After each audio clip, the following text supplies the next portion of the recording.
Hey, Tim. Hey, Dan. You want to hear a joke?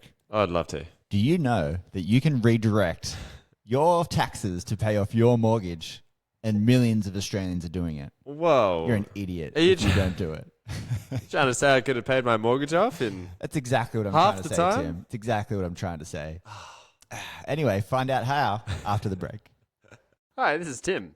This is just a heads up that all the advice you're hearing in this podcast is general in nature.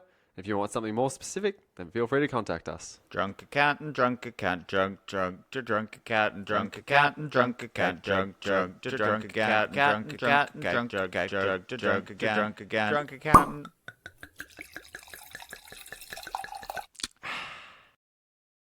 Hello and welcome to the podcast. My name is Dan, And I'm Tim. and we are The two drunk accountants. Today on the podcast, Tim, we're doing a little segment we like to call TaxBusters. TaxBusters, yeah. TaxBusters. And this is where we're going to take a tax myth and we're going to unravel it to show the mysteries of what is actually being spoken about here. Absolutely. And this is a really common one. And it's funny, like you've been asked separately about this to me. Yeah. My own wife, Jade, brought this up with me in the last week. I was like, are we idiots? Should we be diverting our taxes to our home loan? Yeah. And Like, what is that? aren't you an accountant, Tim? Yeah, exactly. know this? Yeah, like I feel like we're smart people, but we're making dumb choices. And Like, anyway, whoa. we'll get into this, but Let's- that's what the ad makes you feel, right? Yeah. So we'll dive into this. But first, Tim, I want to bring something up. I got a couple grievances I want to air with you. Good, sounds good. Let's go. I'm ready. The first grievance is actually not to do with you. It's to do with millions of people frauding the ATO. Did you read this article during the week? I did not. No, but you just told me. Yeah. And I'm interested. So basically what was happening is these people were short on cash. So they'd get an ABN, register for GST, log on to their online business portal, lodge a BAS with heaps of expenses. Fake expenses. No income. Made up expenses. Yeah. And just getting like 20 grand in the bank account. Sounds pretty good. I mean, yeah, like what could go wrong? Yeah. Oh, and then it worked so well. This one guy got over $820,000 over a period paid out to him for 46 separate GST refunds, like 46 periods, Jesus. for which it turns out a majority of those periods in which he was lodging BASs for, he was in jail. Oh my God. He was in jail. He basically backdated his registration, but he'd been in prison. And then, but he's not the only person. He then told a bunch of people how to do this, and they're just like, all these people started doing it. It's like $1 billion lost. Wow. And they just spent the money when they got it. I guess there's no getting that back, is No. there? So it's just gone. And the big thing that this article was detailing was that not a single inquiry by the ATO was made about, proof that they have these expenses until it got caught eventually. But that's the thing, like, yeah, the system That's does allow you terrible. to just lodge things and get money back. That's how it works. But Yeah. you do get caught eventually. Like the You ATO would are going to think so. say, why is this guy claiming a bunch of Yeah. credits and never any income? Yeah. Like that would be flagged immediately, you'd 100%. think. Yeah. Yeah, I've had BASs flagged Yeah. for a new business that is obviously buying equipment and Yeah. materials and a lot of startup costs, and so they get a refund for their Yeah. first BAS. And I would say, like, I don't know, I'd say 30% of those BASs get flagged in my experience. So how is he lodging 46 Yep. BASs? I'm assuming quarterly, monthly? I don't know. Even if Yeah. it's monthly, that's 4 years. Yeah, If it's quarterly, exactly. that's You over can't 10 even years. backdate your registration that far. Yeah. I mean, yeah. And it Jeez. says about 2 weeks after he'd made his second claim, someone at the ATO twigged that it might not be legitimate and there was a human in the loop. An officer rang him and was told that the statements had been prepared by his accountant, which he then provided a name and a number. The number was registered to someone else who's not an accountant but a painter.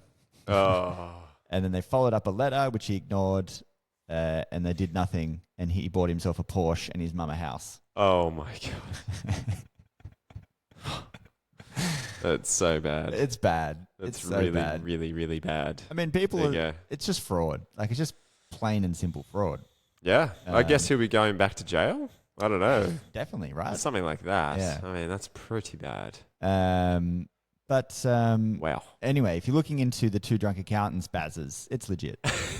Yeah. It's all legit. We're just always getting refunds, aren't we? Yeah. My other problem that I want to discuss quickly, Tim, is we had a phone call this morning. Okay. Yeah. And now you did something to me that was a huge disrespect. I don't think so. I mean, it depends. It really depends what angle you're coming at this from. Yeah. I think I know the phone call you're raising, but yeah, you tell me what you think. Your angle was a sitting angle. You answered the phone in the bathroom. I was on the toilet Yeah. and just enjoying my few moments of peace this Yep. morning, and then bloody who's calling me? But Dan. Yep. I'm like, well, I've seen the call now. I'm staring at it. You know, I've got no excuse to not answer this. Really, like I think in the bathroom's a legitimate excuse. really. Yeah. So you just reject the call and just keep scrolling on Instagram. Is that what you do? I'm not on Instagram. But neither am I. But like, I was obviously looking at something. I can't even tell you what I was looking at. I just Probably my fantasy team. I would just reject the call or just not touch it. That's rude. I'd call you back and say, sorry, I was in the bathroom. That's a lie. I feel like I've definitely called you and then heard the toilet flush minutes later. No, you're thinking of another friend. Definitely not me. I think if you can kill two birds with one stone, it's rude not to. Okay? So Well, listeners, write in. time is because precious. I want to see if you think that this is, if I've been disrespected here or if Tim believes. I think it's ultimate It's fine. respect. You know, like you were calling me. I could have rejected your call. Instead, I took it, and you know, that's pretty good. I And mean, what a good friend. You could have also just not told me and I would have never known. But you asked what I was up to. How you going? Nothing. Like, good. Yeah. This is what I'm doing right now. So this is why the answer of what'd you get up to on the weekend, just running errands, is a preferable answer. Because you're Yeah. just on the toilet the whole 'cause I'm time. just hanging a shit. Yeah, well, phone etiquette is obviously a very large talking point of this podcast. It and, is. So look, there's another bone of contention, I suppose. Just put it out there to the world and just see what they say. What do you think? Is What that do you- rude? What do you think, Wells? Is it killing two birds with one stone? It's killing something. All right. Let's move on to our main topic, which is what we spoke about originally, Tim. My joke at the start. And I want to play you an ad. You know, I won't tell you who it is because it's probably a little bit of copyright in here, but this is a freely available ad on Facebook. We're not trying to shoot down anyone No. out there, okay? If this is the way you want to advertise your services, Yeah. great. Awesome. But here's an example of this ad. I'll just play the start of it here. How to pay off your mortgage in under 10 years. Australian homeowners are leveraging tax laws to pay off their mortgage in half the time, redirecting a significant portion of their taxes back into their home loan. So there's a little section, and reading from an email that a client forwarded through to me during this week. It says, and there's a screenshot of someone's tweet, and it says, "Not a loophole, not a gimmick, just a government policy that lets you put 50% of your tax towards your mortgage. I'm in year 2 and already ahead by 60K. Hashtag proud partner. Hashtag tax hack." Wow. And then it says, "Did you know Australian homeowners are now allowed to restructure up to half the taxes to pay off their mortgage?" Tim, are we idiots for not jumping on this train? Yeah, and this is weird timing because Jade literally brought this up. My wife brought this up with me this week. Yep. And was like, why aren't we doing this? Like, we pay a lot of tax. Yeah. Are we idiots for Yeah. not paying down our home loan sooner? Yeah, it's very, very interesting. And, you know, it's smart because they are sort of talking in some truth. There could be some fact to what they're saying. Yep.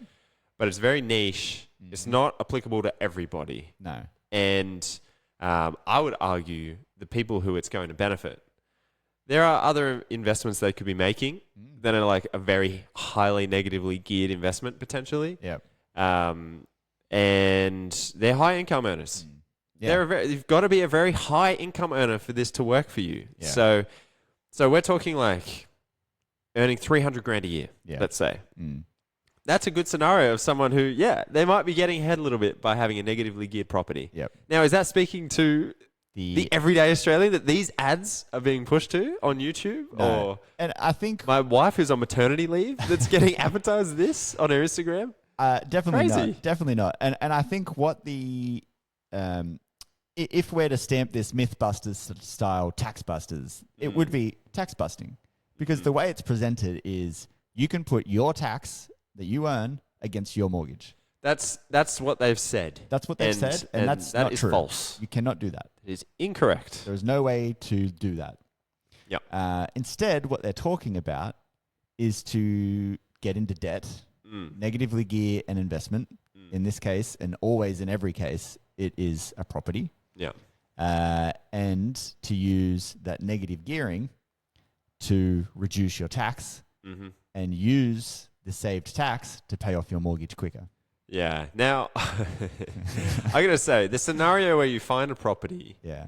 that's negatively geared and then ends up giving you more money back I was exactly going to is say this. super rare. Yeah. I feel like, because here's the thing. For it to be negatively geared, you have to make a loss. Yep.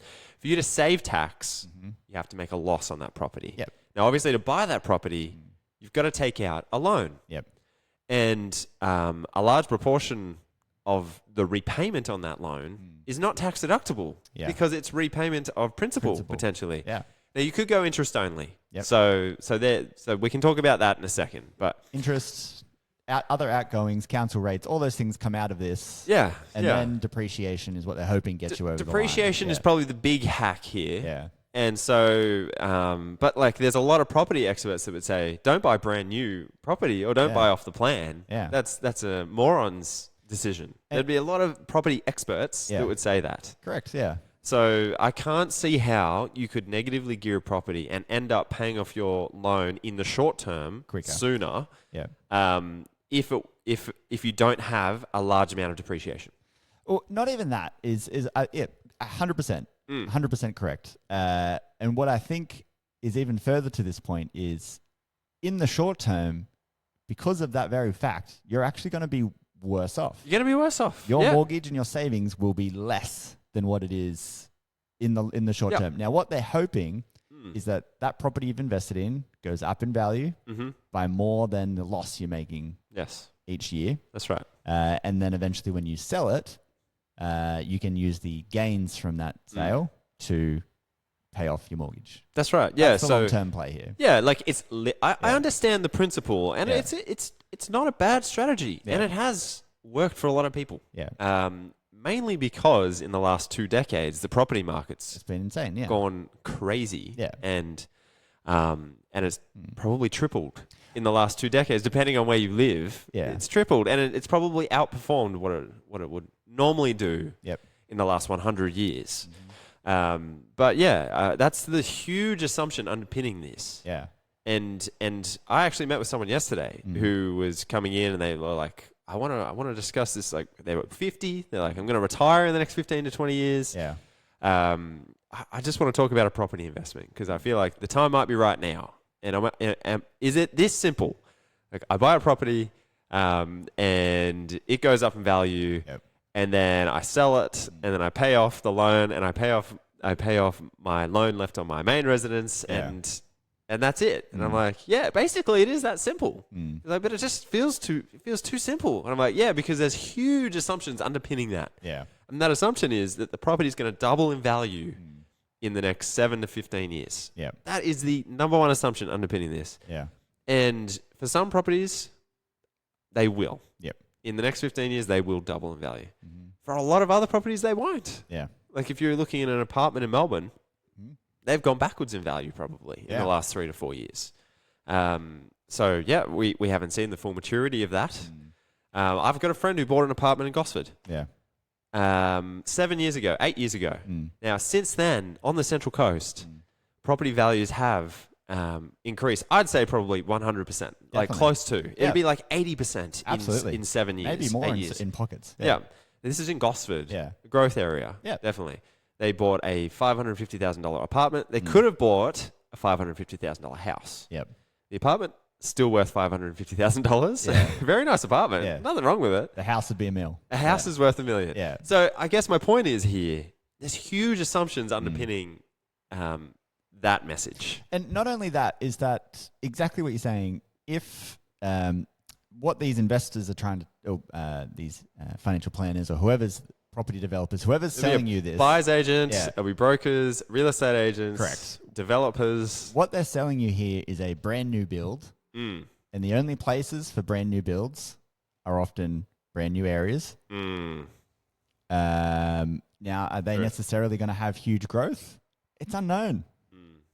If I'm buying a brand new apartment complex somewhere, which has high depreciation because there's a lot of concrete in an apartment building, it might not go up, as you just said. Yeah. If I'm buying a house in an estate that's 2 hours away from any major city, it might not go up as quickly. Yeah. It might triple. It might be a growth area. Yeah. But it's a risk, right? Yeah. And so you are making a gamble. And what you're not doing is using your tax to pay off your mortgage.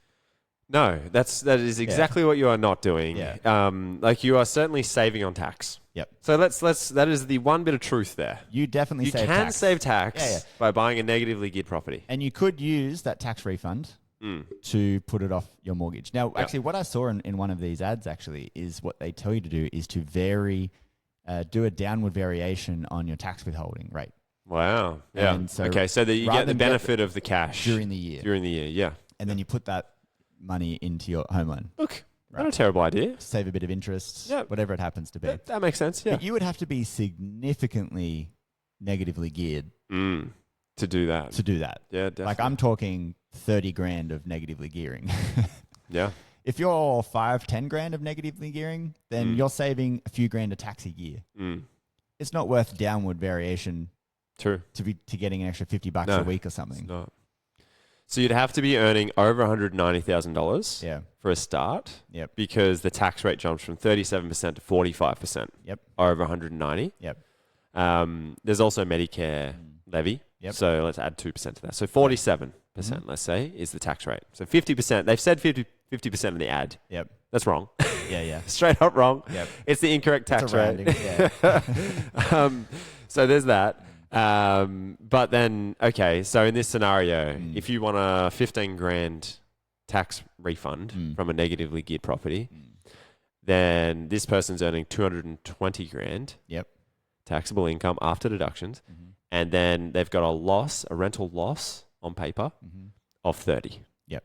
They're going to get $15,000 as a refund in their tax. Correct. But also remember, They've got to lose 30 they've got to do lo- that. They're likely, let's just say depreciation's 10 of that 30. Depreciation could be 10. Like that's could be 10 I'd of that agree with 30. that. That's a solid amount of depreciation on a property. Which means you're out of pocket 20. That's Not- just the not interest, including the expenses. principal repayments. That's yeah. right.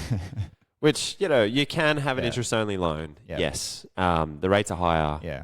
And you're obviously paying way more interest over the life of the loan as well. Yeah. Because even if you were to look at paying your loan weekly versus monthly, Dan, over the life of a loan, the interest is a lot lower that you end up paying. Yeah, I've heard that. Whereas, obviously interest only, they're charging the exact same amount of interest every month. You could argue it's not sustainable either because you're probably going to have to keep changing banks every 2 years. Yeah. They're not going to, one bank is not going to leave you on interest only forever. They want that money back. They want you to start paying it back. Yeah. But it's it's a huge leap. So they're losing in that scenario 20 grand, and potentially more, but they're saving 15 in tax. Yeah.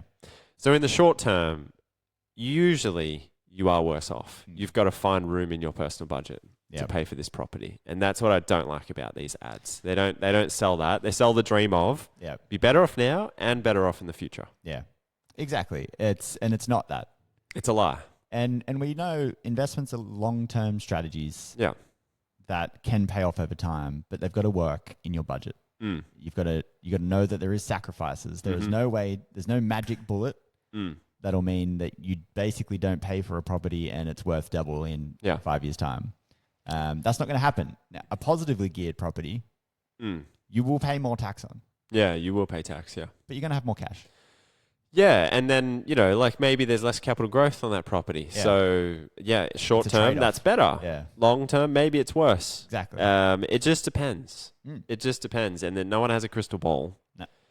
So definitely not saying don't invest. I think investing is the right thing to do. This is not a conversation around property is bad. Yeah, property has been a fantastic investment for a lot of people. Yeah, it has. There's you can't argue against it. There's no argument. No. However, but like it's a very aggressive way to advertise a way of life. Basically, like that's what they're selling is the dream. Exactly. And what you don't realize is they are also selling you a property. Yeah, they're not selling you something. Rarely are they selling you just the advice. They're selling you something to buy from them. Yeah. They're selling you a property, a land. They're getting the immediate benefit from this strategy. They're not doing this for the good of of society and people, are they? They're not just passionate about people saving tax. No. They are passionate about making money. Exactly. They are very passionate about making money. And that is something that like anyone I see who works in the property industry or related industries, they all love money. They love money. They definitely love money. They're very good at it.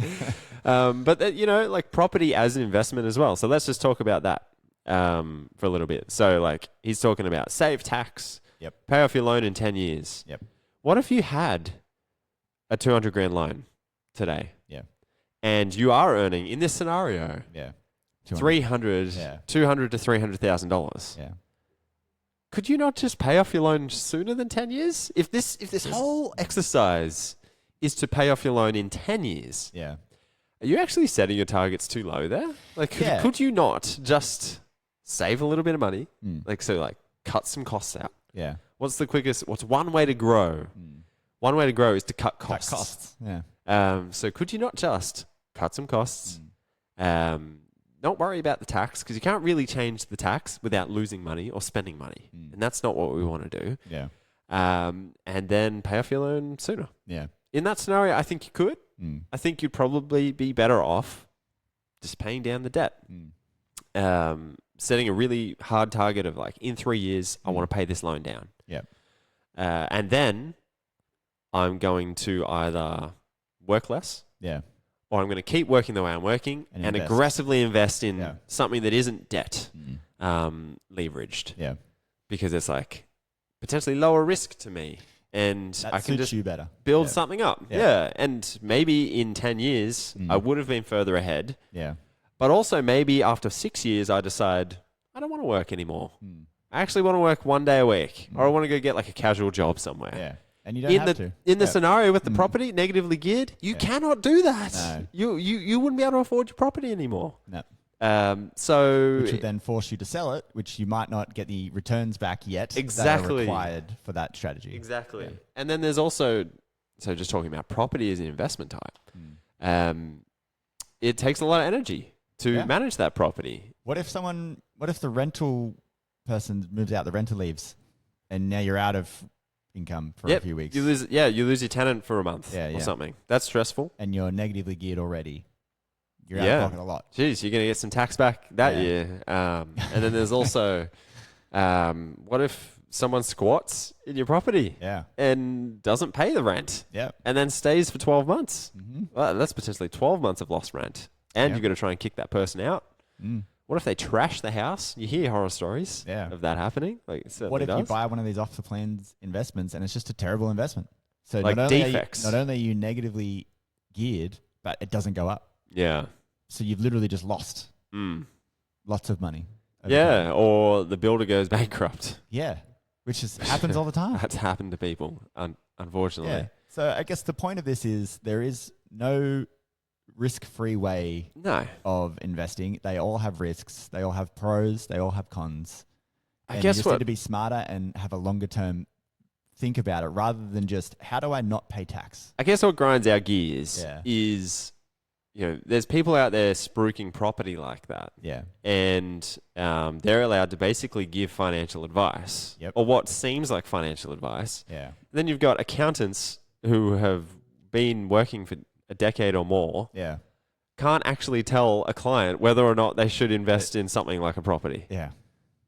Like, that just doesn't feel right to me. You know? Like, they've gone and done their real estate license course, whatever that is. Yeah. And now they can go and spruik property to people. With a direct benefit to them. Exactly. Like Yeah. totally conflicted advice. Yep. Totally conflicted advice. Probably, and a lot of them making commissions Oh yeah. off that as well. Not even like From fee for peop- service. From people they introduced to as well. Like, Not fee for service. Yeah, not Yeah. based on time or like value of advice. Just based on transactionally. If I do this, I get 30 grand. yeah. So, again, not against the property investment market, not against properties, Not at all. not against any of that. We own a mortgage broking business.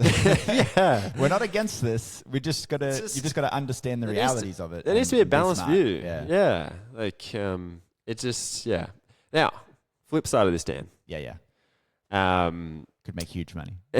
Flip side of this. Sometimes smart people are the worst investors. Oh yeah. We're risk averse sometimes. Yeah, so the more you think about I things, included us in smart people. yeah, but you could be, so smart in your head. Yeah, in yeah. I'm doing inverted commas here, and this is us. I'm doing inverted commas. You could be so smart in your head that you are dumb, Yeah. and to some extent, like I don't think we were able to afford a property No. 8 to 10 years ago, or like Definitely to. Even when I bought my house 8 years ago, the property, I bought it at a peak. Yeah. And after that, my house is worth less 2 years later. Yeah. And then COVID happened. No one saw that coming. No. And COVID just absolutely pushing the prices up on the coast No. and Australia in general. Yeah. So I suppose, in some regard, though, you could say we were too smart Not to buy a place. not at to the buy a time. property at Yeah. that time. We could have probably bought a property in 2020. Probably. 2019, Depends where, but 2020. probably. Yeah. 2019. And yeah. at the time, you would have been like, I'm paying through the teeth, like through the nose for this property. Yeah. But really, like, we would have been like, nah, like too much risk. This market is overheated. It could probably go down. And then Yeah. COVID's happening. You're like, definitely not buying it now. Who knows where the world's going to be in 12 months? Yeah. Bam. Property market But goes all up. all the dumb smart people Yes. said it's going up. I better get in. That's right. Yeah, and then it just Exactly. went more and more in. Exactly. And that's what I'm saying is like sometimes, you're going to take what we're saying with a grain of salt as well, Yeah. because some of the richest investors probably would call themselves dumb, Yeah. and they're not thinking that much about it. No. They're just taking the Diving in. risk. Yeah.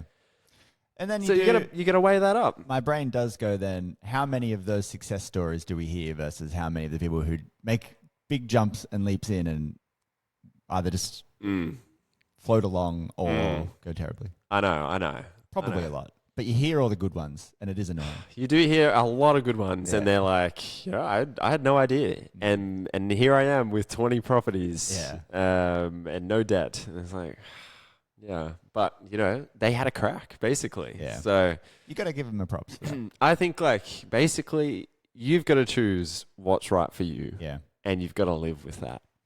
But if I was going to say, can you redirect your mortgage and restructure your tax so 50% of it can pay off your mortgage, would you say that is fact? That is not fact. That is not That fact. is not fact. You are assuming your property is going to double in value Yep. in 10 years. Yep. You're going to sell that property, Yep. and that is how you're going to pay your loan off. Yep. In the meantime, the tax savings are going to help you hold the property. Correct. That is the truth of what that person is speaking. But you will also be worse off cash flow for a while. You will most likely be a minimum $1,000 a month worse off. Yep. I would say. I ran budgeting scenario with Yeah. someone a few weeks ago, Mm. earning 280 grand, looking at buying a property, Yeah. and with the tax savings, they were worse off. Yep. So You're just hoping it goes up in value. That is the bet with any investment, but That's the bet. especially property. yep, 100%. There are no real holding costs for shares. And in the market for 100 years, property has gone up in value. It has. On average, I think like Absolutely. 8 to 10% yeah. per year. But you could look at some properties in some markets That have gone down. that have gone backwards and are worthless right now. We looked at Microsoft shares purchased in 2010 recently that went up 15 times. Exactly. Exactly. So Yeah. it just depends. It all Yeah. depends, Balanced view is the way we like to approach it. Balanced view. We like to overthink things. Oh, yeah. We like to speculate Yes. and not do anything. Yeah. Oh, we have a business. Yeah, exactly. Exactly. But, at the same time, because of our attitudes, we haven't jumped in I when don't the know market's looked hot No. and is cooking. Yep. And we've probably lost out from that regard as well. Probably. So, yeah, interesting. But what's your story? What's your take on this, if you're listening? Right in. What other tax myth would you like us to bust? Yeah. Because there's plenty of them out there. I was literally talking to someone at the gym yesterday. Mm. He was like, so why do I earn the same as someone doing the same thing I do? But they get $1,500 as a refund and I get $500. Maybe that's our next tax myth to bust. Yeah. That's a good one. Yeah. That's a good one. All right. Well, if you want to get in touch with us, twodrunkpodcast@gmail.com, Two Drunk Accountants on all the socials. We're still looking for accountants and bookkeepers. Yes. As well as small business owners, but the two different categories who want to be part of our boot camp that we're running in August. Yeah. So go to twodrunkaccountants.com.au and click on the boot camp link, express your interest. Let us know if you're an accountant or a bookkeeper or if you're a small business owner because they will be running. We're looking forward to jumping into that. Yeah, All right. nice. Thank you, everybody, and we'll catch you later. Bye.